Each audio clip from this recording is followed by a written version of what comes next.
بەناوی خوای بەخشندە و میهرەبان سڵاوتان لێبێت بینەران و بیسەرانی ئازوو خۆشەویستمان لە خوای گەورە دەپاڕێنەوە کە تاعەت و ڕۆژوی هەموو لایەکتان قبول بێت ئینشاءالله. ئازان و خۆشەویستانمان ئەمڕۆژ لەگەڵ کاکشێخ لە بەرنامەیەکی گوڵستان لە خزمەت ئێوەی ئازیز و خۆشەویست دەبین. کۆمەڵێک برگە و بابەتی جیاوازمان بۆ ئامادەکردون دەخوازین کە سەرجەمیان جێگەی سود و ڕەزامەندی ئێوەی ئازیز و خۆشەویست بێ. سڵای خوا لێ کاکشێخ. سڵای خوا باشە خوا باشە. سلام دیاخوا. خۆشتان ساغ بێ. سلام دیاخوا. هەزاران جار سەلام و ڕەحمەت و بەرەکەتی خوا بڕژێ بەسەریەوەی ئازیز و خۆشەویست بینەرانی کەناڵی ئاسمانی پەیام بە تایبەتیش ئێوارانی گوڵستان لە مانگی پیرۆزی ڕەمەزان. خۆی گەورە بیکاتەمای خێر بۆ هەموو لایەکمان ڕامان بچڵەکێنێت تەوبەیەکی باش بکەین پێشەوەی هەموو شتێکمان لە دەست دەربچێت، پێشەوەی بگەینە حەڵ ئەو کاتانەی کە بەڕاستی ئینسان هیچ مەجالێکی گەڕانەوەی نامێنێت و پەشیمانی دادی نادا. خۆی گەورە عاقبەتمان بەخێر بگێڕێ، ئیمانمان سەلامت بکە، سەرجەم دوعای ئیمانداران و موسڵمانان قبول بکات. خۆی گەورە ڕزق و ڕۆزی و بەرەکەتی خۆی زیاد بکات، ڕزقی حەڵاڵ، پاری حەڵاڵ، گیرفانی حەڵاڵ. کاک دانیار ئەوەی ئەمڕۆی گیرۆدەین پێی بەڕاستی ئەو کێشە زۆر زۆر گەورەیە کە پێغەمبەرێکی خوا پێغەمبەرانی خوا هەرێکیان بۆ کۆمەڵە چارەسەری گرفتی زۆر گەورە لە ناو ئومەتەکانە، یعنی پێغەمبەرێکی وەکو شوعیب، حەزرەتی شوعیب یا پێغەمبەرانی تر سیرەکین بۆ هاتوون کە کێشە زۆر باریزەکە لە ناویانە بێجگە لە مەسائیلی شرک کێشانە و پێوانە بووە، یعنی حەڵاڵ و حەرام بووە. طەیبات کە قورئان زۆر تەئکیدی لێکە ڕزقی حەڵاڵ بخەیتە گیرفانە، بە تایبەتی ئێمە لە مانگی ڕەمەزانی پیرۆزین خەڵکێکی زۆر زۆر چاوەڕوانی ئەم مانگا کاکە خێر و خێراتی دەستکەوێت. ینی دوێنێ من کە ئەو برابەڕێزەکە داوەتمان کردبوو بۆ ئێرە بەڕاستی خەڵکێکی زۆر لەم وڵاتی ئێمەیە با مەعاشیشی هەبێ، با ئیمکاناتێکی کەمیشی هەبێ، کابرا 300 دیناری هەیە، 300,000 هەیە، لەکوێ پێژی؟ لەبەرەوە لە ئەمڕۆیە بە تایبەتی کە ئێستا وەرزی زەکات و سەرفیترە و خێر و خێراتە چاوێکی زۆر باشتان لە فەقیرەکان بێت، لە خزمە نزیکەکانتان، لەو کەسانەی کە لە گەڕەکە کابرا ڕووی نایە داوای پارە بکات، ینی بەس محتاجیشم. لەبەرەوە چاوتان لەوانە بێ بەڕاستی زۆر زۆر گرنگە و حەڵاڵ بپارێزن، چونکە ئەگەر حەڵاڵ نەپارێزین هەموو شتێکمان لێ تێکەچێت بۆ هیچ شتێکمان بەسەر خۆیەوە نامێنێ. کاکشێکیان هەر سەبارەت بەو پێشێکی جەنابیش ئەمڕۆژ باز لە تەوبەکردن دەکەین و گرنگی و گەورەی تەوبەکردن لە مانگی پیرۆزی ڕەمەزاندا حتمەن بۆ هەموو کات و ساتێک ئەمە گرنگە، بەڵام لە مانگی پیرۆزی ڕەمەزاندا زیاتر تەرکیز لەسەر ئەمە ئەکرێتەوە. زۆرێک هەن کە لە پێش مانگی پیرۆزی ڕەمەزاندا تەواوی ژیانیان لەوانەیە لە گوناه و لە تاوانە بوو بن، بەڵامی دی لە مانگی پیرۆزی ڕەمەزان و بڕیاردەدەن کە وەرچرخانێکی دیکە لە ژیانیان دروستکەن و تەوبە بکەن و بگەڕن لای خۆی باڵادەست. بزانین فەزڵ و گەورەی تەوبەکردن چییەوە، مەرجەکانی چین و مسلمان پێویستە چۆن ئەو پێوەرانەی ئەو مەرجانیکەن لە تەوبەکردندا جێبەجێ بکات و نەگەڕێتەوە سەر ئەو گوناه و تاوانەی کە هەیەی. سەرنجی تۆ کاکشێخ لەسەر تەوبەکردن ئەبێ خۆمان تەوبە بکەین. ڕاست بەڕاستی کاک دانیار من زۆر جارت و مەجاری وایە ئەمە نەسیحەتی خەڵک زۆرەکەین، لیمە تەقولون ما لا تەفعلون، یعنی مامۆستایانی بەڕێز بانکخوازەکان، خەڵکی موسڵمان، خەڵکی ئیسلامی خۆی گشتی، ینی زۆر پێویستە زۆر دڵنیا نەبین لە خۆمان، نەک هەر زۆر دڵنیا نەبین لە خۆمان، چونکە ئەو خوایی کە خالقی هەموو گردون و کەون و کایناتە، ئەو خوایە خزمەتی لەگەڵ کەسانیە، هەمووی عەبدی ئەو خوای گەورەیە. چەندێک تۆ لەگەڵ خوا ڕاست بکەیت، پاک بیت، تەقوادار بیت، ئەوەنە لی نزیکی، یعنی هیچ پێمان سەیر نەبێت. من ئەمڕۆ کاک دانیار زۆر لەژێر کاریگەری ئەو چیرۆک و بەسەرهاتام کە خوشکێکی بەڕێز بەسەرهاتێکی ئەزمموی نزیک بوونەوە لە مردنی بۆ باس کردم، تەسەور کە ڕەنگەن سەعات و چارەک سەعات و 20 دقیقە باسی کردەوە بۆم، هێشتا هەمووی نیێشتاوە کە تۆمارم نەکردو هێشتا، بەڵام ئەوەی زۆر گرنگە لێرەیە ئەوەیە، ینی باسی نمونەیەکی کرد مولحیدێکی زۆر مەشهوری جیهانی کە لەکوێ بینیوەتی، بەس مولحیدێکی تری ناوخۆی خۆمان کە لە کوردستانە وتی بەهۆی سیفەتێک کە پارێزگاری لە شەرەف و لە ئابڕووی کەسێک کردووە نەی هێڵاوە تەعەدای لێ بکرێت، هەستم کرد خوای گەورە ڕەحمی بۆم کەسە جوڵا وخستير دەمی ئەم کەسە کە بەڵکو بەرەو هیدایەت بێت جا حەزێکرایی تۆ بەشکم ئەو کەسە باس بکەیت تا ئەو کەسە بیبیسە چکە بە تەکید شتێکی کردووە کە ڕێهیدایەتی کردووە لە کاتێکا وتی کەسێک ترم بینی کە لەسەر بەرماڵ بوو بەس ئەوەی سەر بەرماڵەکە زۆر خراپ بوو زۆر خراپیش بینیم ئەمە ئەوە ئەگەینێ بەڕاستی ئێمە ناکرێت قیاس سەرمانە بکەین بەڵام ئەوە ئەگەینە کە لیمە تەقولون ما لا تفعلون ئەگەر ئێمە بەڕاستی حەقی ئەو قسەی کە ئەیکەین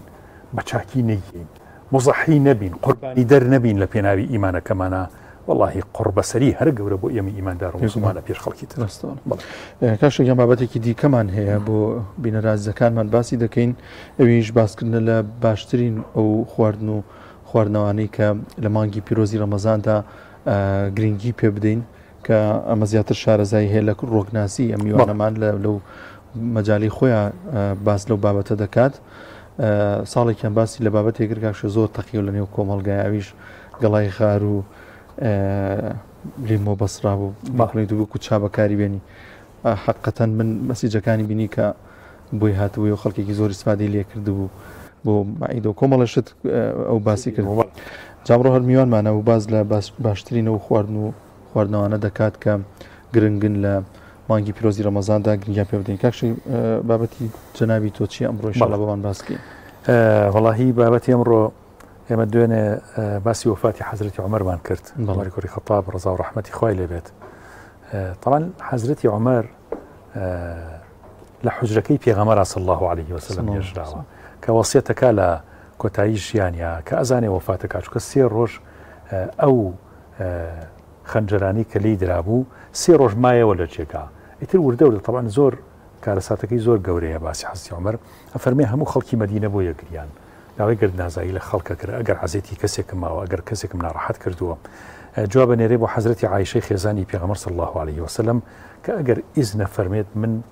لە حوجرەکەی پێغەمبەر صلی الله عليه وسلم بنێژێم لە لای حەزرەتی ئەبوبەکر و حەزرەتی رسول الله صلی الله عليه وسلم جا کاتێکە ئەنێژێ لەوێ حەزرەتی عایشە فەرمێ من هەموو جارێ بە بێ سەرپۆش ینی زۆر مهم نەبوو بەلام بێ سەرپۆشیە چوومە خزمەتی پێغەمبەر صلی الله عليه وسلم مەرقەدەکەی کە باوکمی لێ بوو لەگەڵ رسول الله صلی الله عليه وسلم بس کە حەزرەتی عومەر هات ئیتر نەمەتوانی بۆ جۆرە ینی معاملەی زینووی لەگەڵ ئەوانە کردو حەزرەتی عوسمان یەکێکە لەو گەنجە زۆر جوانانەی شاری مەکە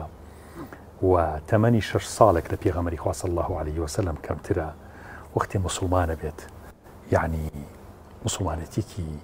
زۆر جوان زۆر گەورە بەڕاستی کەسێکی زۆر دەوڵەمەند شاری مەکە زۆر دەوڵەمەند بۆ چکە باوکی زۆر دەوڵەمەند بووە ئەم حەزرەتی عوسمانە تەنها بەوەنەی کە حەزرەتی ئەبوبەکر باسی ئیسلامی بۆکە باسی ئیمانی بۆکە مسلمانە بێت بەس پێش ئەوە پورێک هێبێت پورەکەی بە دزیەوە مسلمان بووە حەزرەتی عوسمان لە تیجارەتێکا بێ نازانێت کە پیان سڵم یعلانی پێغەمبەرایەتی کردووە و خوای گەورە وحی بۆ ناردووە ئاگاداری ئەمەنیە لە خەویا خەوە بینێت حەزرەتی عوسمان پێڵێن محەممەد دەنگ و باسێکی گەوری دروست کرد و شوێن محەممەد بکەوە یعنی وەکو تەوجی هەکرێت کە شوێن پێیاوی پێغەمبەر صلی الله عليه وسلم کێتەوە مەدینە بۆ پوری گێڕێتەوە ئەڵێ زۆرم پێسەیرە محەممەد هیچ بووە شتێکی ئاوا بووە ئەڵێ بەڵێ پێغەمبەری خوا صلی الله عليه وسلم حەزرەتی محەممەد الموستەفا بەڕیسالەتی ئاسمانەوە هاتوو یەکسەر حەزرەتی عوسمان یەکسەر مسلمانە بێ طبعا حەزرەتی عوسمان خاوەنی شەرم و حەیایەکی زۆر گەورە بووە یەکێک لە صیفاتە گەورەکانی ئیماندار کە هەڵگری بێت و لە حەزرەتی عوسمانەوە فێربین شەرم و ئەدەبە کاک دانیێل یەکێک لە بنەما زۆر جوانەکان کە ئینسان خۆی پێجوان بکە وەکو مسلمان وەکو ئینسان شەرم و ئەدەبە ئینسانی مؤدەب کافریش بێ جوانە ئینسانی مسلمانیش بێ بەس بێ ئەدەب بێ دوو لە ڕووی جنابتان ناشرینە جوان نییە هەموو ئەوانەی کە بێ ئەدەبن دوو لە ڕووی جەماعەت و بینەرانمان خەڵکی بێ ئەدەبیان خۆش ناوی و حەز لە معاملەیان ناکەن حەز لە خەڵکی مؤدەبەکەن لەبەرەوەی یەکێک لە پەیامە زۆر جوانەکان کە لە حەزرەتی عوسمان فێرەبین ئەوەیە ئێمە چۆن ئەدەب بپارێزین چۆن مامەڵەی جوان بپارێزین لەگەڵ مسلمانە لەگەڵ غەیری مسلمانە لەگەڵ غەیری مولتەزیمە چۆن ئەخلاقە بەرزەکانمان بڕازێنینەوە بە ئەدەب و ئەخلاقی بەرز چونکە بەڕاستی ئەگەر سەیری ئێستەی ساحەی میدیایی بکەیت کاک دانیار زۆر قورسە تۆ کابرا چاروای قسەی خێرەکە وتارەیە هیچ قسە بە هیچ کەسێ ناڵێ یەک دنیا جوێن و قسەی ناشرینی بڕۆ ئەوە بێژگەلەوەی کە کەسی ئەگەرەکتەر بێ ممەسیل بێت یاخود گۆرانی بێژێ بێ یاخود هەر کەسی جاتیادی بێ سیاسیەک بێت ئەوە زۆر زیاتری بۆ ئەڕوا لەبەرەوە ئەم جۆرە بەڕاستی گەر ئێمە سیری ژیانی حەسی عوسمانکەین فێریم ئەدەبە زۆر بەرزابین کە چۆن ئەخلاق و ئەدەبان پارێزین چونکە حتا پێغەمبەری خوا صلی الله علیه و سلم فەرمی جارێکیان حەزرەتی ئەبوبەکر لەگەڵ حەزرەتی عومەرە چوون بۆ لای پێغەمبەر پاڵ کەوتو بۆ هەڵە ساڵە بەریان ئیتر مانوبوویان وەکو بەحرەبێک لەگەڵا نینم بەستیان وا حەزرەتی عوسمان هات خۆی پێچایەوە هەڵسایە سەر پێ دانیشت یعنی ئەمە فەرمووی لەبەرەوەی بەخۆشی بچووکتر ها تەڵان ناڵتر بووە اینجا دوایی زاوایشی بووە خەر حەزرەتی عوسمان دوو کچی پێغەمبەری هێناوە صلی الله عليه وسلم طبعا کچەکانی پێغەمبەری خوا صلی الله عليه وسلم ڕوقیە و ئوم کولثوم خێزانی عوسمانی کوڕی عەفان بوون بەڵام پێش عوسمان خێزانی عوتبە و عوتەیبەی کوڕانی ئەبوو لەهەب بوون کە ئامۆزای پێغەمبەر بوون صلی الله عليه وسلم وەختی پێغەمبەر صلی الله کە وحی بۆ هات ئەبوو لەهەب وتی با زیاتر محەممەد بارگران ببێت ئەمری کرد بە کوڕەکانی کچەکانی پێغەمبەری خوا صلی الله عليه وسلم لێ بێن و تەلاقی بن ئەم دوو کچەی کە ئەمێنێتەوە طبعا عەزیەتێکی قورسە بۆ پێغەمبەری خوا صلی الله عليه وسلم مامەکەی ئەوەی لەگەڵا بکە ئامۆزاکانی ئەوەی لەگەڵا بکەن و یەکەم ئافرەتیان کە پێغەمبەر صلی الله عليه وسلم دوای ئەوەی کە لەوان جیابێتەوە چەند ساڵێک ئاوا دائنیشن دوایی ئەیا بە حەزرەتی عوسمان حەزرەتی عوسمانی هێنێت طبعا یەکەم جار ڕوقیە هێنێت کە ڕوقیە هێنێ ئەفەرمێ مەحەبەت و خۆشەویستی و ڕێزێکی زۆر گەورە لە بینی ڕوقیە و حەزرەتی عوسمانە هەبوو بەڵام وەفاتەکە ئەویش طبعا پێشەوەی کە وەفات بکە کوڕی کێبێ بە ناوی عەبدوڵڵاه ئەم کوڕی کۆچەکەن بۆ حەبەشە حەزرەتی عوسمان ئەفەرمێ یەکەم کەس بووە کە کۆچی کردو بۆ حەبەشە بە ئەمری پێغەمبەری خوا صلی الله عليه وسلم ڕوقیە خێزانی ئەبا کە کچی پێغەمبەری خوا صلی الله عليه وسلم پێغەمبەر زۆر بۆیان بەتاقەتە بێکە ڕۆشتون و هەواڵیان هیچ نازانێ وەختیش وسایلێک نەبووە هەتا یەکێک لە ئافرەتان یەت بۆ مەکە ئەڵێ وەڵاهی یا رسول الله صلی الله عليه وسلم هیچ خەمە نەبێ من ڕوقیەم بینی کە عوسمان وڵاخەکەی ڕائکێشا ئەوی سەرخست بوو زۆر باش بوون و زۆر ڕۆزیان باش بوو پێغەمبەری خوا صلی الله عليه وسلم زۆر دڵی خۆشە بێ بۆ قسەیە ئەفەرمێ لە حەبەشە مناڵێکیان بوو ناویان نا عەبدوڵڵاه ئەم مناڵە کە ئەبێت مناڵی ڕوقیە و حەزرەتی عوسمانە 4 ساڵێکە ژی وەفاتەکات حتا ئەفەرمێ ڕوقیەی کچی پێغەمبەری خوا صلی الله عليه وسلم لە خەفەتی ئەو مناڵەی لە مەدینەیە لە ساڵی دوی کۆچیە وەفاتەکات کە وەفاتەکە حەزرەتی عوسمان زۆر ئەگری زۆر بێتاقەتە بۆ ئێوانە مناڵێکیشی مردووە ویش مردووە پێغەمبەری خوا صلی الله عليه وسلم فەرمێ نایڵێ بێتاقەت بێ کچەکەی تریشی هاتێکە ئوم کولثومە یعنی ئەویش ئەمرێت تۆ سەیری ئەم موسیبەتانە ئازان کاک دانیار بەسەر پێغەمبەری خوا صلی الله عليه وسلم پێغەمبەر صلی الله لە ژیانی خۆیان هەرچی کوڕەکانی هەیە سێ کوڕی هەبوو هەرسیکیان مردوو ڕوقیە و ئوم کولثومی مردووە بەس فاتیمە کەوتۆتە دوای ئەو بۆ زەینەبیان تاکید نیم کە لە ژیانی پێغەمبەر صلی الله عليه وسلم وفاتی کردیان نا اینجا مناڵی نەوەکانیشی ئەوە تا مناڵی ڕوقیە مردوون وفاتی کردووە حەزرەتی عوسمان طبعا خاوەنی سەرۆت و سامانێکی زۆر گەورە بوو هەمووی لە پێنە حتا ئەو کاتێکە لە حەبەشە گەڕانەوە بۆ مەدینە یەنەوە مەدینە بە ئەمری پێغەمبەری خوا صلی الله عليه وسلم لەو کاتان نزیکە بێت لە جەنگی بەدر دوای ئەوە کە یەتە مەدینە یەکەم شتێکە حەزرەتی عوسمانی کات بێ ئەوەی منەت بەسەر هیچ کەسێکا بکە کە ئەم پارەیە بەخشێت ئەفەرمێ هەر شتێکیشی بەخشی بێ حەزی کردو کەس بی نەزانێت یعنی زۆر شاراوە بۆ لە بەخشینە بەڵام ئێتر شتێکە دەرکەوتوێ مەجبور بووە ئەوە دەرخا حتا ئەفەرمێ جارێکیان بارێکی زۆر گەورە یعنی ژمارەیە وشتری زۆر هاتە ناو مەدینە هەمووی حەزرەتی عوسمان بوو هەر هەمووی بەخشی لە پێناوی خوا یەک شتی نەهێڵاوەتەوە خۆی تەسەوڕ بکە یەکێک لە هەر دەوڵەمەندەکانی خەلیجکە ئەو کاتی خەلیجکە هەبووە لە جەزیرەت العەرەبە عوسمانی کوڕی عەفان بووە بەڵام لە خزمەتی ئیسلامە بەکاری هێناوە یەتە مەدینە لە مەدینەیە ئەفەرمێ بیرێک هەبوو موسڵمانەکان بە پارە ئەو ئاوایانە برد چۆن سێمە ئاو بە پارە کڕین موسڵمانەکان خەڵکی مەدینە بە پارە لەو بیریانە برد بیر ڕۆمیان پێوت هیچ جوولەکەیەک و جوولەکەش بە ئارەزوی خۆی سعری لەسەردانا هەموو ڕۆژێ وتی حەزرەتی عوسمان چوتی نایفرۆشی وەزانی ڕێزانیشی دەوڵەمەنە وتی فرۆشم وتی بە چەند نەیفرۆشی وتی بە 50,000 درهم وتی زۆرە 50,000 درهم بەس زۆر زیرەک بۆ حەزرەتی عوسمان لە تیجارەتیشە وتی ئەی بۆ نیوەیم بۆ نافرۆشی نیوەی بهی من بێ و نیوەی تۆ بێت ڕۆژێک بیرەکە بۆ من ڕۆژێ بۆ تۆ زۆر باشە نیوەی بە چەند ڕێککەوت لەسەر 12,000 درهم بە 12,000 درهم کڕی اینجا کە پارەکەی یایە لە فەرمووی جار بن بڵێن ڕۆژی ناڕۆژێ هی سەری حەزرەتی عوسمانە بە خۆڕایی هەرچی خەڵکی مەدینەیە بێ ئاو بەرێت بەشی ڕۆژەکانی تریش بەرێ بۆی پێویستی پێی نەبێ بە پارە بیکڕێ جوولەکە دوای ئەوە سەیری کرد هیچ پارەی دەست ناکەوێت ڕۆژەکانی تر کەس ناهاو بۆ ئەو وتی وەرە هەمووی پێفرۆش وتی باشە بە 8,000 درهم لێ کڕی لە باتی 50,000 درهم بە 20,000 درهم لێ کڕی کەواتە مسلمان نابێ ینی لە معاملەیە لە یعنی بێت لە هەموو کەس وریاتر بێت ئەم جوولەکانی کە ئێستا هەن زۆر وریاتر بین لە مامەڵەکردنا کێگەڕینەوە بۆ ئەم وریاییە حەسری عوسمان مەناقیبی زۆر گەورەی هەیە بەڵام ڕەنگ کاتەکەمان هیەوە نەبێت کە ئەوە نەبەس بە قسەی لەسەر بکەین و رضی الله عنه و حەزرەتی عوسمان 82 ساڵ تەمەنی کردو بەڵام حەزرەتی ئەبوبەکر و حەزرەتی عومەر و حەزرەتی ڕەسوڵ الله 63 ساڵ شیاون بەڵام حەزرەتی عوسمان تەمەنی زۆر بوو و مدەی خلافەتەکەشی لە 12 ساڵ زیاتر بوو. دەست خۆش بەخشیگیان میوانەکەمان ئامادەیە مامۆستا ئەکبەر محەممەد مامۆستای عینی بە پێشوازی لێ بکەین انشاءالله.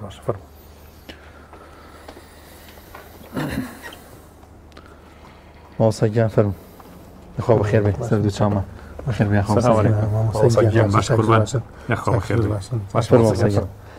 لەکوێ دانیش لەرە دانیش مامۆستای عینی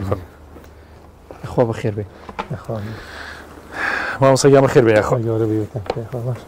شکر باشن دەستان خۆش بێت بەخێر بێ ئەگەر ڕەمەزان و پاشی و باشە شڵایەتر مزگەوت خەرەباڵ خەو شکر بۆ خوا الحەمدولله کاتی مزگەوتیت مۆسیبی مزگەوت هەرە وەڵڵا لە خوا بەزان سەر دوو چاومە ئەزانمان ئەمڕۆ باز لە گەورەی و گرنگی تەوبەکردن دەکەین لە مانگی پیرۆزی ڕەمەزاندا و باز لەوە دەکەین کە مەرجەکان چین بۆ تەوبەکردن تا چەند گرنگە کاتێک مرۆڤێک تەوبە دەکات و گرنگترین ڕێنمایەک چی بووی کە نەگەڕێتەوە سەر ئەو تاوانگەهانی کە ئەنجامی داوە. مامۆستا ئەکبەر محەممەد مامۆستای عینی لێرە میوانە مامۆستای گیان بەخێر بێ سەر دوو چاومان خی گەورە زاتان واتەوە دەست و چاوتان خۆش خێر بێ گەورە بێت مامۆستا گیان ئەگەر سەرتا پێناسەیەکی تەوبەکردن کەی مەبەست چی لە تەوبەکردن؟ بسم الله الرحمن الرحيم الحمد لله والصلاة والسلام على رسول الله اللهم صل وسلم على عبدك ونبيك محمد وعلى آله وصحبه وسلم أجمعين. توبة بروسيكي بردوامة يعني ئێمە پێویستی نەکەین بە مانگی ڕەمەزانۆ واتە گەڕانەوەی بەردەوام ئینسان بگەڕێتەوە بەلای خوا ئەمە هەموو کەسێک پێویستی پێێتی وەکو ڕەسوڵ الله صلی الله عليه وسلم فەرمێتی إنه ليغان على قلبي وإني لأستغفر الله فەرمێتی منیش ڕەشیەک دووکەڵێک چڵکێک پەردەیەک دێتە سەر دڵم منیش ئەگەڕێمەوە بەلای خوا تەوبە ئەکەم. واتە تەوبەکردن ئەوەیە کە ئینسان با لە ناو عیبادەتی شابێ پێویستی دەبەوەیە دائیمەن خوای بیر کەوێتەوە و هەز بە زەمب و تەقسیری خۆی بکا و بە گەورەی خوا بکا و هەز بەوە بکا کە پێویستی بەخوایە و ئەگەڕێتەوە بەلای خوا. ئەم تەوبەکردنە هەموو کەسێک لە هەر پلە و مەقامێکا بێ پێویستی پێێتی ڕۆژانە وەکو خۆراک لە خۆراک زەڕورتر یەک جار و دوو جار نافەرمێ من 100 جار لە زیاتر لە 70 جار تەوبە ئەەکەم ڕۆژانە ئینسان پێویستی بە تەوبەکردنە و تەوبەکردن نەبێ ئینسان لە ناو شەقا و لە ناو دڵتەنگیەک و لە ناو خەفەتێکایە کە هیچ شتێک بۆی تعویز ناکاتەوە و هیچ کەسێک ناتوانێت بۆی تعویز کاتەوە تەنیا ئەو دڵانەی کەوا تەوبە ئەەکەن هەست بە خۆشی و چێژیەکەن. تەوبەکردن وەکو عولەما باسییان کردووە وازێنانە لە گوناح گەڕانەوەیە بۆ لای خوا عەزم جەزمکردنە لەسەرەوەی کە ئینسان نەگەڕێتەوە ئەو شتە نەکا و پەشیمان بوونەوەیە کە کردوویەتی و ئەگەر مافی خەڵکیشی لایە وەکو قسە و شتێک گەردە نازای داواکایان نەکو ماڵ و شتیان بۆ بگەڕێنێتەوە ئەنجا تەوبەکەی دروست. ماوسەگیان بە تایبەتی لە مانگی پیرۆزی ڕەمەزانە کاتێکی دیاری کراو هەیە بۆ تەوبە یان لە سەرەتای ڕەمەزانە یا هەموو سەعاتێک خۆی گەورە تەوبە لە عەبدی خۆی قبوڵەکە ینی ئەو سەعاتانەی کە زیاتری سەن تایە مەقبولە تایە وەرگیراوە چۆن تەوبە بکە چی بڵێت باشە؟ بەڵێ تەوبەکردن پەیوەست نییە بە مانگی ڕەمەزان و بەڵام خوای گەورە نەسەماتێکی داناوە نەفەحاتێکی داناوە مەوسمێکی داناوە بۆ عیبادەتکردن کە ڕەمەزانە هەستی پێەکەی ئەم مانگە لەگەڵ مانگەکەی ترا فەرقی هەیە ئەم مانگە لەگەڵ مانگێکی تریشا فەرقی هەیە یعنی بۆ ئەوەی کە ئینسان ناتوانێت هەموو کاتێکی وەکو یەکێک بێ بۆی خوای گەورەش لە بینی 12 مانگە مانگێکی داناوە بۆ ئینسان داینا بۆ عیبادەتکردن ئەبینین زۆرترین تەوبە ئەکرێت. ئەو خەڵکی کە التیزامەکە بە مزگەوت واز لە گوناحەیەنێ ئەو ئافرەتانی کە باڵا پۆشە بن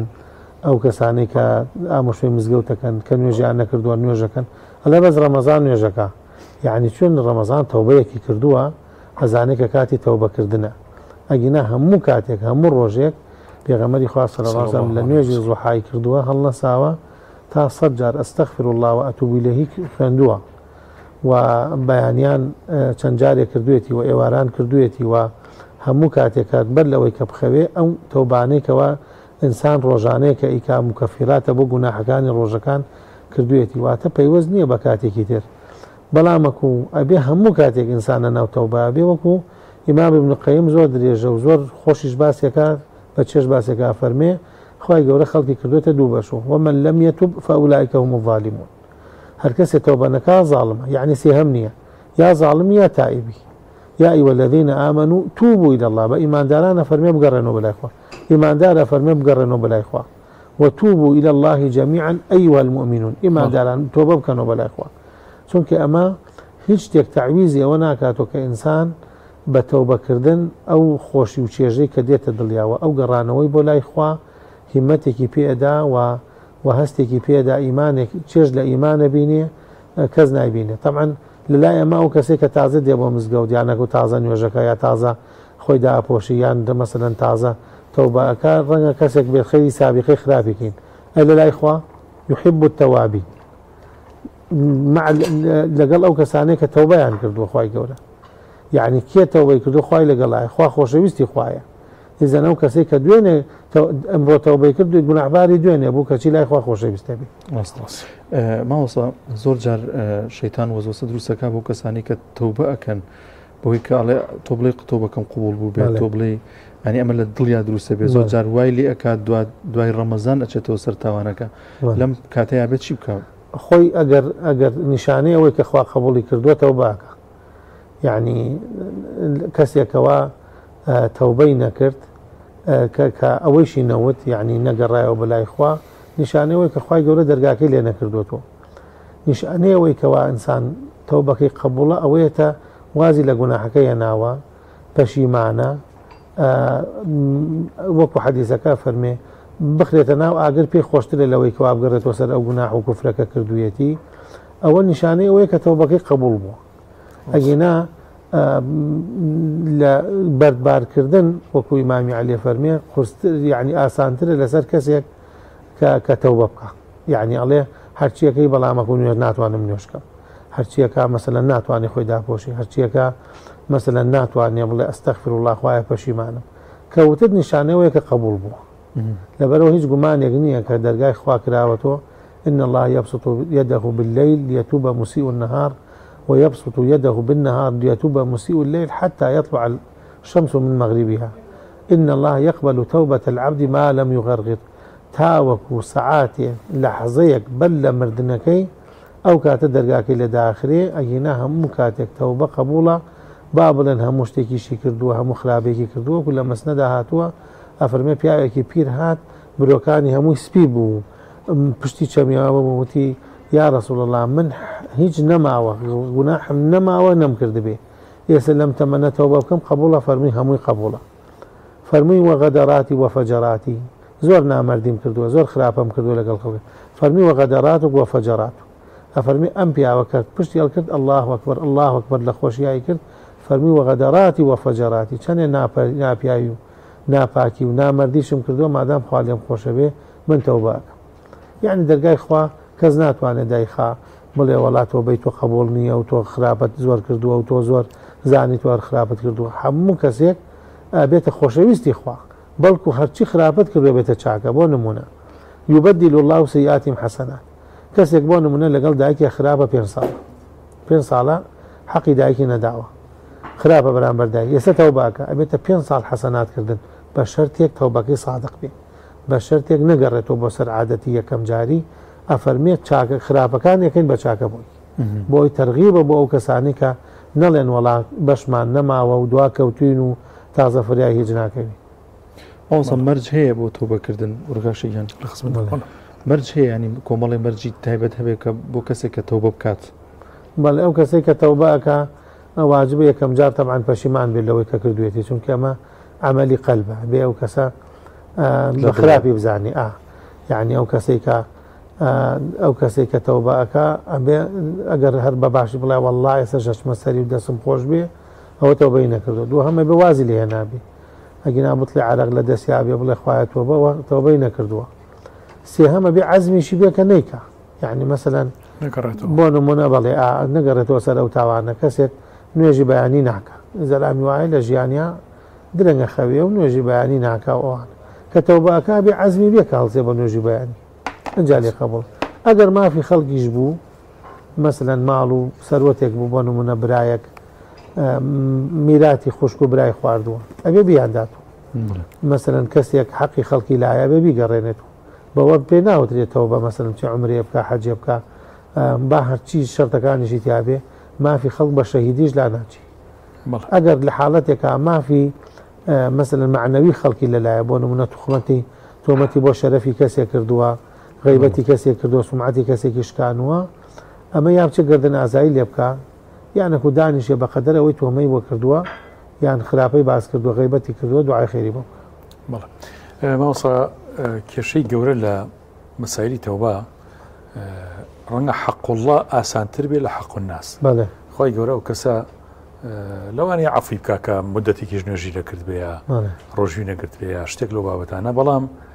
کێشەکە حەق الناسە چۆن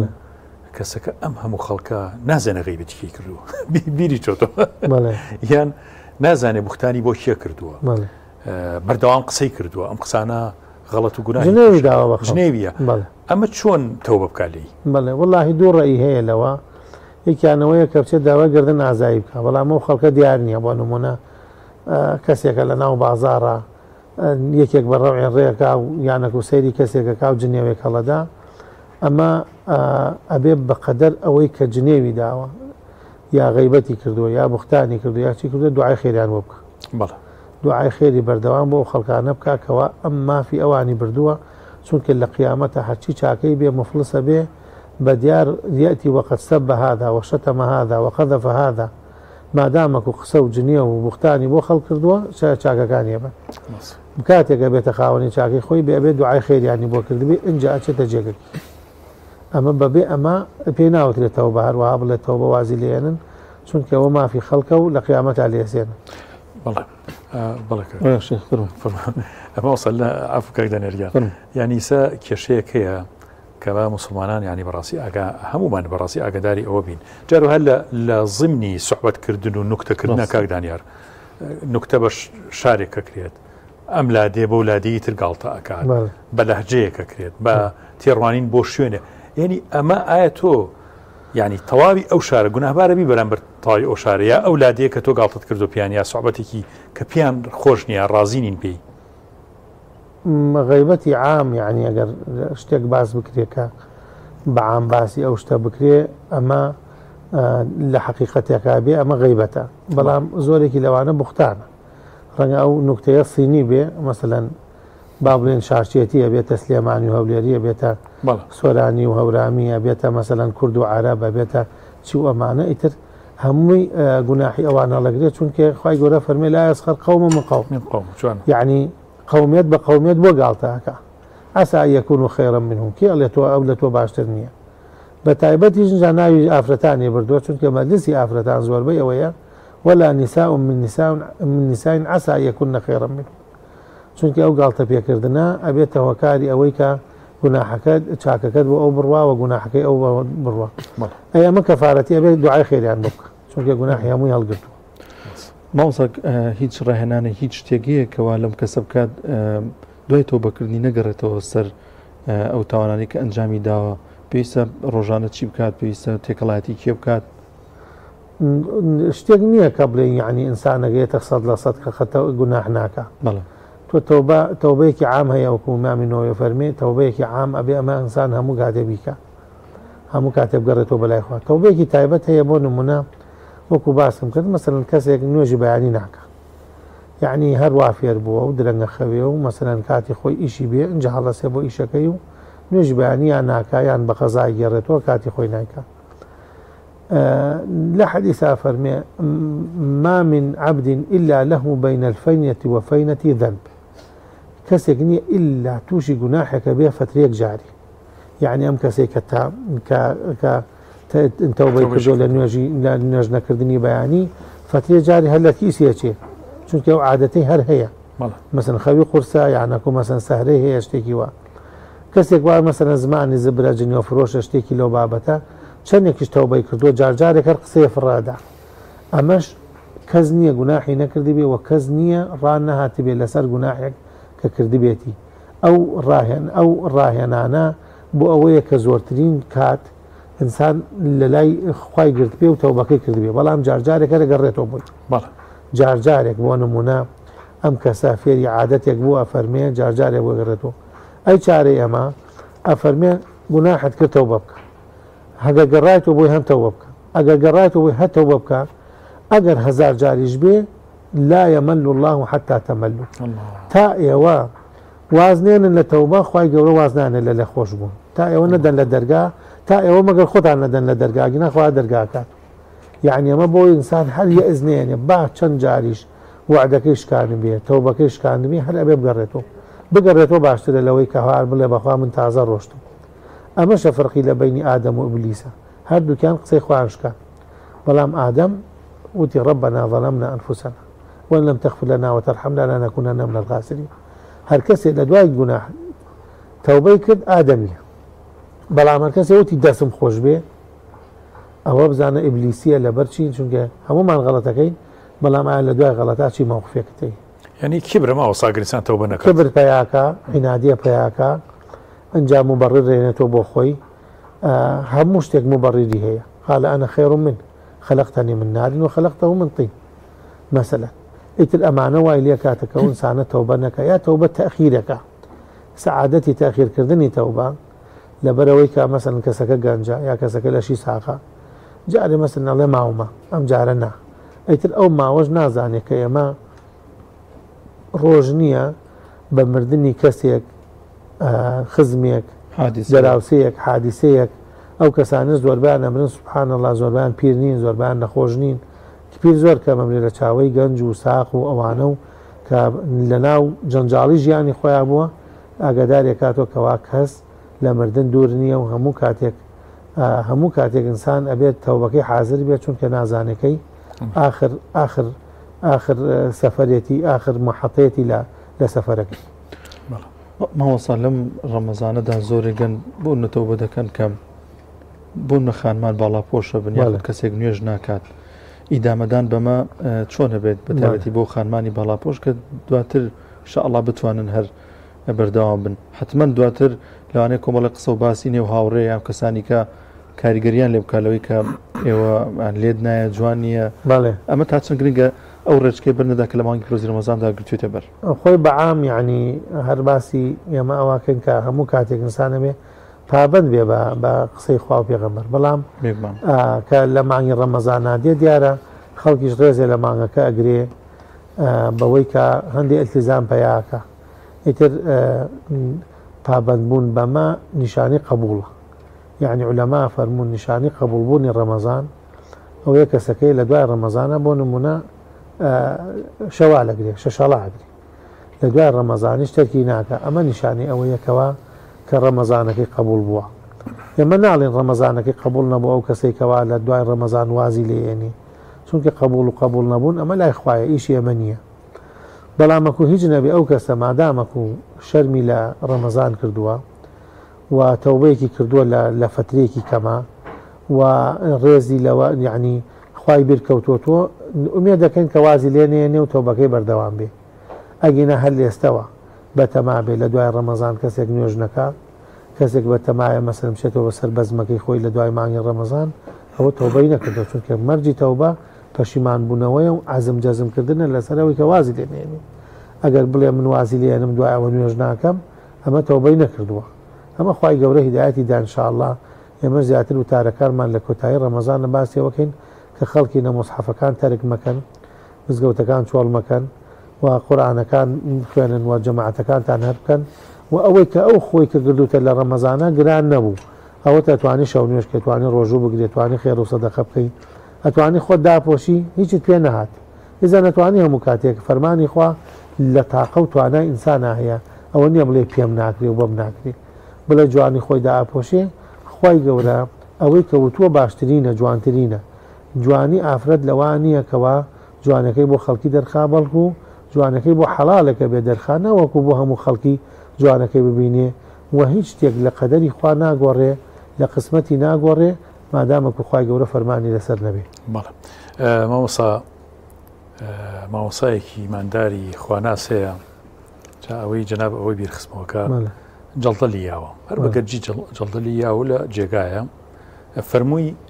یەکەم هەفتەی ئەو نەخۆشیە زۆر بێتاقەت بووم چکە تۆ لە گەنجێتیا و حاڵەتە توش ببێت زۆر قرس بوو بەلامەوە زۆر خەفتبار بووم زۆر بێتاقەت بووم دوای هەفتەیە خوا دەرمانێکی بۆ ناردم بە تایبەتی ئەو دەرمانەوە 12-13 ساڵەوە ئێستا بۆ 14-15 ساڵی شەچێت کە بەردەوام زۆر دڵم خۆشەوە ئەزانم لەم دنیا کەسێک لە من بەختەوەرتر و خۆشبەختر نییە کە بەم جۆرە خوای گەورە بەسەری کردمەوە بەس دەرمانی سەبرەکەی بۆ ناردم. جا ئەمەی جەنابیشە فەرمووت کە زۆر کەس هەیە تەوبە بڵین ئەمڕۆ هەم ترێشکێنە بەیانی هەم دەست پێکات و یان وا بیرەکاتەوە کە سبەینی یا دوای ڕەمەزان تەوبەکەی بشکێنەوە اعتیادی بە بەلایەوە ئەم بەخشەخوایی هەموو ڕۆژێ نایە بۆ ئینسان. جەنابە فەرمووت کە تەوبە خوای خاتە سەر زمانە خوا لێ قبول کردووی تەوبەکە اینجا تۆڵی خوایە تەوبە بێت و لێم قبول بکە لەبەرەوە کێ ئەڵێ ئەو قەناعەتەیە مێنێ دوای ڕەمەزان کە خوا جارێکتر لای ڕەحمەتی لا کاتەوە بەلای ئەو کەسا و فێری تەوبەیەکایە ئیخاتە سەرڕی تەوبە. ئێستا لەگەڵ هەفتەیەکی تر بۆچی نەفسێتی ئینسان گۆڕا مزگەوت گۆڕا یعنی تەبیعەتی خەڵک ئەگۆڕێ ئەو کەسەی کە سەعاتێک جارێک نەیەتوانی جگەرێک نەخوا ئێستا توانێت بەیانی تا ئێوارە نەیخوا بۆ زاڵ بۆتە سەر نەفسی خۆی ئیزەن تەوبەکردن شتێک نییە لە توانای ئینسانانە بێ ئیلتیزامکردن بە قسای خوا پێغەمبەر شتێکی خەیاڵی نییە بڵێ بە ئێمە ناکری چونکە ئێمە شتێکمان نییە ڕیجالی دین بەس پیاوانی ئاینە هەموو کەسێک دەتوانێت دینی خوا جێبەجێ بکە ئەمە هیدایەتێکی خواییە کە خوا ئەی خاتە دڵی کەسێک دەتوانێت ئارام بگرێت لەسەر ئەو فەرمانەی خوا ڕاستەکەی کە خوای گەورە فەرمی ئیصبروا وصابروا صبر لەسەر تاعەتەکرێ صبر لەسەر معسیەتی شەکرێ یعنی معسیەتێک دێتە پێش و ئینسان خۆی بگرێ بەس لەحزەیەک دوای ئەو ئاسایە بێت و لای بەڵکو لەزەتی ئەوەیە کە لەکردنی معسیەتەکە زۆر خۆشتر و لەکردنەکەیشی لە چێژەکەی لەوەیە تەنیا ئەوە شەڕێکی نەفسەکە ئینسان وەسوەسەی خەڵکە و قسەی خەڵکە شەیاطینی ئینس و جن لەو مەسلەی قسەکەن و ڕەفیقی خراپ و ئەوانەیە کە تەسیر لە ئینسانەکەگینە هەموو کەسێکە توانێت ڕێگەی خوا بگرێ و خۆشببختی خۆیشی تایە لە دنیا بەر لە قیامەت. ماوەسەیان لە کۆتاییدا ڕێنمایی چی بۆ کەسانی کە ئەو گەنجانی کە نیەتیانە ئینشاءالله لە دڵیانە چەسبی ئەم ڕەمەزانە تەوبە بکەن و ئیدامی پێ بدەنەوە. وەڵای هیچ شتێک وەکو گەنجی نییە کە ئینسان